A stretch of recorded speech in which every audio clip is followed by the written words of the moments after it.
on fire outside Supreme Court over court case. And I didn't go to Ruto, he looked for me, Raila claims. And internationally, Uganda deploys troops in South Sudan as the civil war fears grow.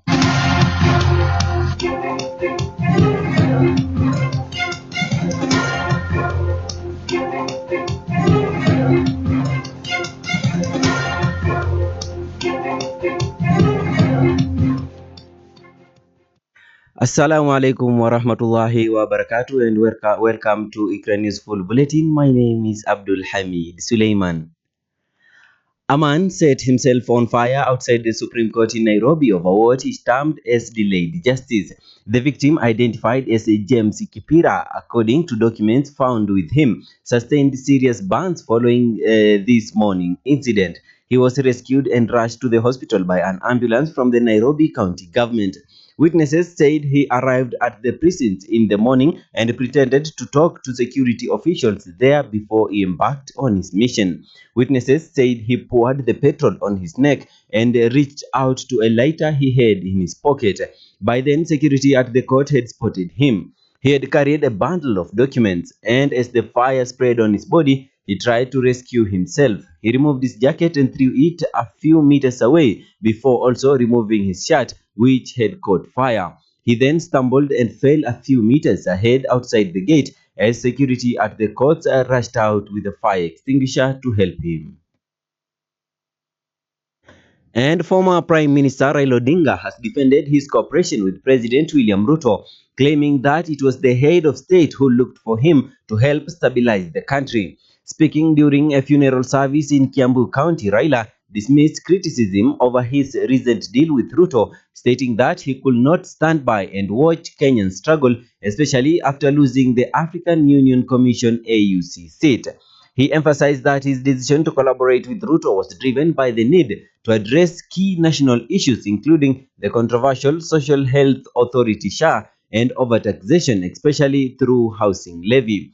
Raila has faced serious criticism from a section of Kenyans who feel that his decision to sign a framework of cooperation with Ruto is betrayal. Raila acknowledged the challenges facing Kenyans but insisted that real solution could only be found through dialogue and unity. Sasa watu wengi wanapiga kelele hapa na pale, oh, Raila ameenda kwa Ruto, ametuacha. Mimi sijaenda kwa Ruto, Ruto amekuja kwangu. Mimi nimesema mimi nibaki, msimamo yangu haijabadilika. Kitu muhimu zaidi mpaka zalivyo mpaka sasa, mimi ninakuwa napigania haki ya Wakenya yote. And DCI detectives have arrested 18 suspects at a go-down in Eastleigh, Nairobi, after they were caught offloading a consignment of fabrics that was in transit from the port of Mombasa to the Democratic Republic of Congo. The arrest, carried out last evening, followed days of surveillance by the Elite Operation Support Unit (OSU), which had been tracking a criminal syndicate suspected of engaging in tax fraud by falsely declaring goods as exports to DRC but diverting them into the Kenyan market. In a suspected case of collusion with rogue officials, the trailer carrying the consignment was spotted changing its number plate at the Machakos junction. Investigators say the suspects also tampered with the regional electronic cargo tracking system before proceeding toward Nairobi. The truck made several stops around the capital, likely to assess whether the tampering had been detected before continuing to Mai Mahiu. There, the driver and an accomplice placed stickers on the trailer to further conceal its identity. And President William Ruto now says that his administration will provide 1 billion Kenya shillings to Nairobi County to facilitate the construction of additional classrooms. Speaking when he toured St. Teresa Girls Secondary in Mathare, Ruto said the funds will be in addition to what will be provided for the construction of classroom under the National Government Constituency Development Fund (NGCDF). He noted that this will help in ensuring the availability of the requisite facilities to provide quality education to the many children who go to informal schools.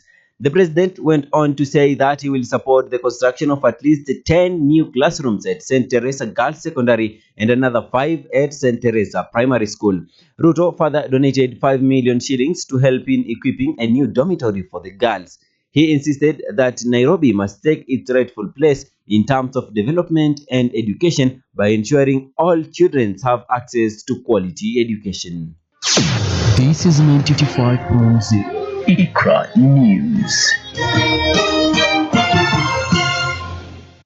And moving on, the Ethics and Anti-Corruption Commission (EACC) is pushing to retain a portion of the assets it recovers in order to bolster its annual budget and enhance its operation. EACC Chief Executive Officer Abdi Mahmoud has urged the Senate to amend the law to allow the Commission to retain at least 50% of the value of assets recovered from corruption cases. This move, he argues, will enable the EACC to hire more staff and fast-track investigation and other activities.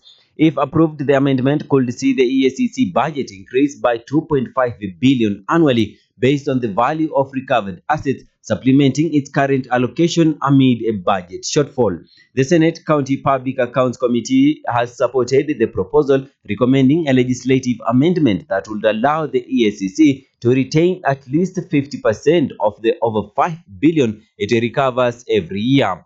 This proposal comes in response to the agency's significant funding gap, with the EACC receiving only 4 billion for its operation in the current financial year despite requesting 7 billion, a deficit of 3 billion Kenya shillings. On to the international news. And internationally, Uganda has deployed special forces in South Sudan as fears grow that the country could descend into civil war.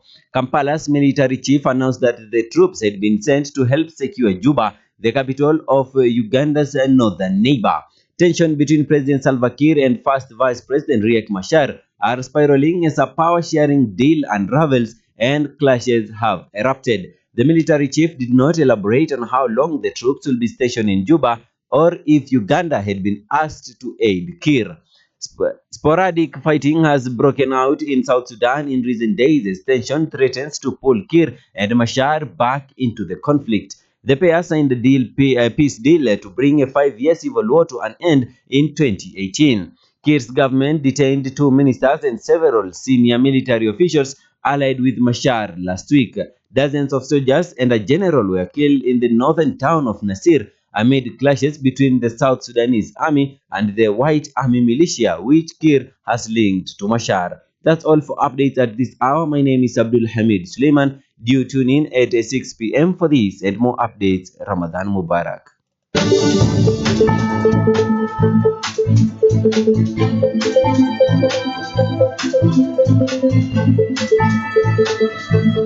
For more news updates, get us online at www.iqrafm.com or www.iqrafmwebradiosite.com. We have all the latest. Stay tuned right here on Iqra FM 95.0, the station with a difference.